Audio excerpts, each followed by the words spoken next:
तो आज हम क्या पढ़ रहे हैं? स्थानीय मान, जिसे इंग्लिश में क्या बोलते हैं? कल भी बताया था मैंने, प्लेस वैल्यू। आज हम समझते हैं स्थानीय मान के बारे में। इससे पहले हम थोड़ा यहाँ पे इस चार्ट पे जाएंगे। जो इकाई, दहाई, सैकड़ा, हजार वाला है ना, एक्चुअल में इसको ये चीज क्या है इसके बारे में हम समझते हैं, ठीक है ना। यहाँ पे देखो, इकाई का मतलब होता है एक अंक, ठीक है ना। यहाँ पे मैं लिख दूं 1 2 3 4 5 6 7 8। चलो करोड़ तक हम करेंगे आज, 8 अंक, ठीक है ना। जहां भी आपने ध्यान रखना है, इकाई में 1 अंक होता है, दहाई में 2, सैकड़ा में 3, ठीक है ना, और हजार में 4 अंक है, 10,000 में 5 अंक हो गए, और लाख में 6 अंक हो गए, और 10 लाख में 7 हो गए, और करोड़ में कितने अंक हो गए? 8 अंक हो गए, ठीक है ना।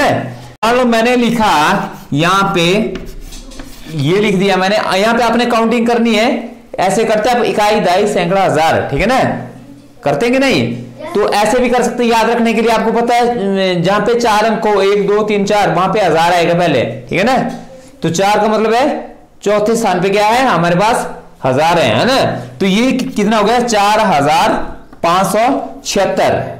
इस प्रकार से इसको हमने समझना है। मान लो 4 अंक में यहां इससे पहले और लिख दूं, अब ये कहां पे पहुंच गया? करोड़ में पहुंच गया, ठीक है ना। ओके, अब आगे एक बात और समझनी है, अपने ध्यान देनी है।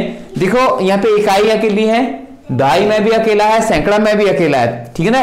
हजार में क्या है? 2 है, ये है 1000 और 10,000। यहाँ पे एक, इसको ऐसे करते हैं, और दूसरा देखिए लाख में, मतलब 1000 दो जगह लिखा हुआ ना, इसको आपने इकट्ठे पढ़ना है। इस लाइन का मतलब क्या है? जहां भी है ये दो आपने इकट्ठे पढ़ने हैं, और ये 2 इकट्ठे पढ़ने हैं। करोड़ के बाद जैसे 10 करोड़ है, यहाँ पे ये आपने इकट्ठे पढ़ने हैं।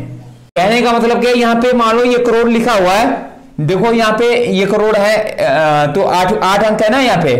तो यहाँ पे गिनना आपने ऐसे, इकाई, दहाई, सैकड़ा, हजार, 10,000, लाख, 10 लाख, करोड़।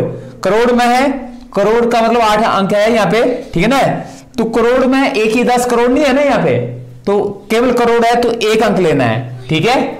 उसके बाद देखो बेटा, ये यहाँ पे 10 लाख है, और यहाँ पे लाख है। इसका मतलब है 6 और 7 के जो दोनों अंक है, इसके बाद के 2 अंक इकट्ठे पड़े जाएंगे। समझ आ रही है? और उसके बाद देखो हजार में कितने हैं बेटा?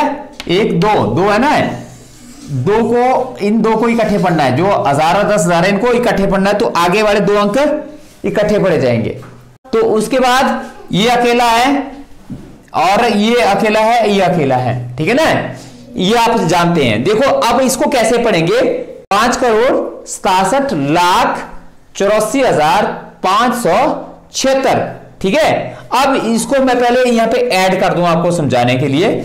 इकाई से यहां से भरना है, यहां पे 6 हो गया, यहां पे 7 है, यहां पे 5 है, यहां पे 4 है, और यहां पे कितना है? 8 है, और छठवें नंबर पे 7 है, और उसके बाद 6 है, और उसके बाद 5 है। तो यहां पे 5 करोड़, मैंने आपको बताया ये क्या है? इकट्ठे हैं, तो ये 2 इकट्ठे पढ़ने अब, ठीक है ना। यहां पे देखा, ये 2 क्या हो गए? जैसे ऊपर लिखा हुआ है ना, 67 लाख हो गए। अब 10,000 है, यहाँ पे 10,000 की जगह हमारे पास कितना है? 8 है, और 1000 की जगह 4 है। जैसे मैंने यहां पे बताया इनको इकट्ठे पढ़ना है, तो ये 2 भी हमने यहाँ पे क्या पढ़ने हैं? इकट्ठे पढ़ने, जैसे यहां पे मैंने किया हुआ है। तो ये क्या हो गया? 84,000। समझ आ रही है? उसके बाद सैकड़ा 500, 7,76, ठीक है ना। ऐसे पढ़ना है। कोई भी संख्या हो तो उसको ऐसे पढ़ा जाता है।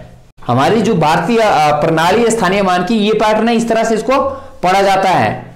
अंतरराष्ट्रीय स्थानीय मान की प्रणाली होती है, वो अलग होती है, उसके बारे में हम अलग से बात करेंगे, ठीक है ना। अब मान लो कोई सवाल है आपके पास प्लेस वैल्यू का। प्लेस वैल्यू कैसे निकालते हैं, अब मैं आपको बताता हूं।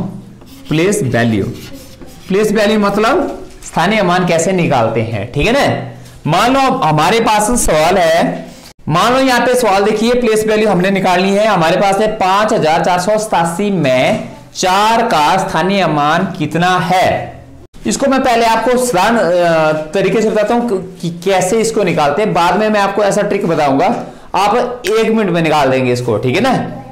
इसको हम यहाँ पे प्लेस वैल्यू में डाल देते हैं। पहले यहाँ पे इस टेबल में कितना है, यहाँ पे 7 है, 8 है, 4 है और 5 है। ठीक है, यहाँ पे देखो बेटा, इकाई, दाई, सैकड़ा। सैकड़ा में कितने अंक है, 3। 3 अंक का मतलब होता है, सैकड़ा का मतलब क्या होता है, 100। समझ आए कि नहीं। अब हमारे को क्या बोला है, 4 की प्लेस वैल्यू निकालनी है इसकी। अब देखो क्या होगा, 4 गुणा इकाई, दाई, सैकड़ा, 100। 4 गुणा 100, ठीक है, कितना हो गया, बराबर है 400। इसका स्थानीय मान कितना आ गया, 400। इसकी प्लेस वैल्यू होगी 400। मान लो, ध्यान दो। आगे देखिए, मान लो इस 5 की प्लेस वैल्यू निकालनी हो तो इसकी कितनी आएगी, 5 गुणा 100 आएगा कि 1000 आएगा, ये कहां पे है, 1000 की जगह है ना, तो यहां पे आएगा 1000। 5 गुणा 1000 बराबर है 5000। समझ आ रही है। अब देखो, मान लो यहां पे ये कितना है, 8 है ना, इसकी 8 की प्लेस वैल्यू निकालते हैं। ये कितना होगा, 8 गुणा इकाई, दाई में कितना होता है, 10 होता है ना, तो ये कितना होगा, 8 10 80।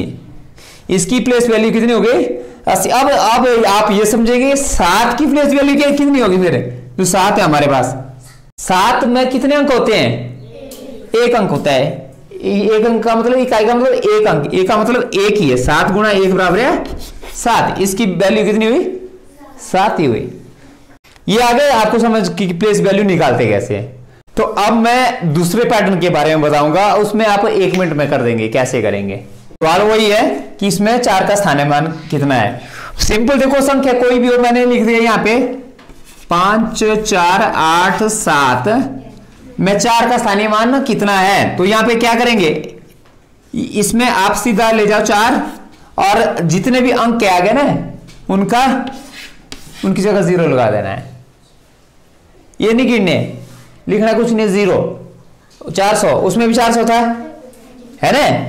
अब 5 का स्थानीय मान करने के लिए क्या करेंगे, सिंपल 5 लिखो और उस जितने भी अंक है उसके आगे उतने 0 लगा दो। सिंपल है ना। अब गुणे वाला पचड़ा ही खत्म हो गया, ठीक है ना। मान लो 8 का है, यहाँ पे 8 का निकालते हैं। 8 लिख दिया है, 8 के बाद कितना अंक है, 1 अंक है, कितनी 0 लगेगी, 1 0, बात खत्म है। 7 के आगे लगेगी 0 बेटा, नहीं, क्योंकि 7 के आगे कोई अंक नहीं है। देखो वही 5 की वैल्यू आ गई 5000, 4 की आगे 400, 8 की आगे 80 और 7 के आगे 7। ये प्लेस वैल्यू, ये कितनी इजी है, समझ आ गया। प्लेस वैल्यू क्या है, कर लेंगे खुद अब।